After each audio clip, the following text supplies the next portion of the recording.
khel ngay lo Jesu chỉ đó pasien min phan nang nei no ming hila ka ngai khak chang ena kanun ta na zong tam pi ta kong so khai na leitung ham san na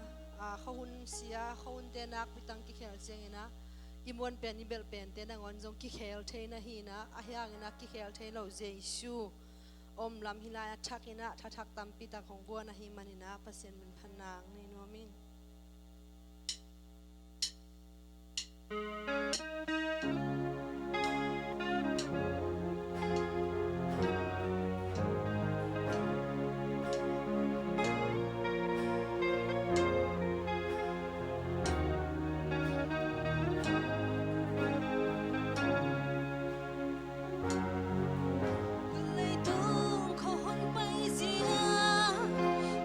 hoài ôm nó lâu hi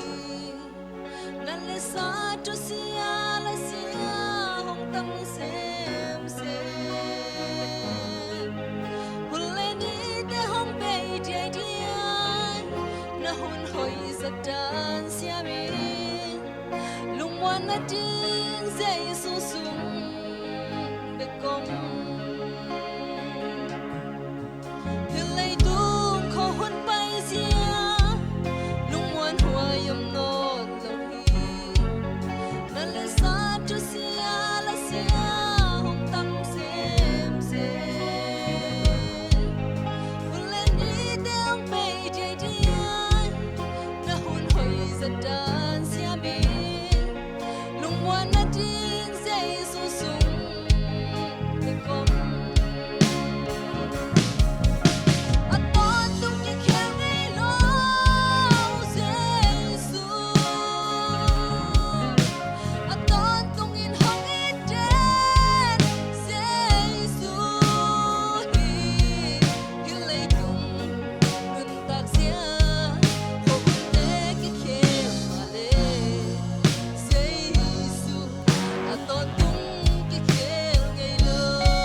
Kaya ngayon, ito pa, Jesu minsan na lepat to na katon tung tahin.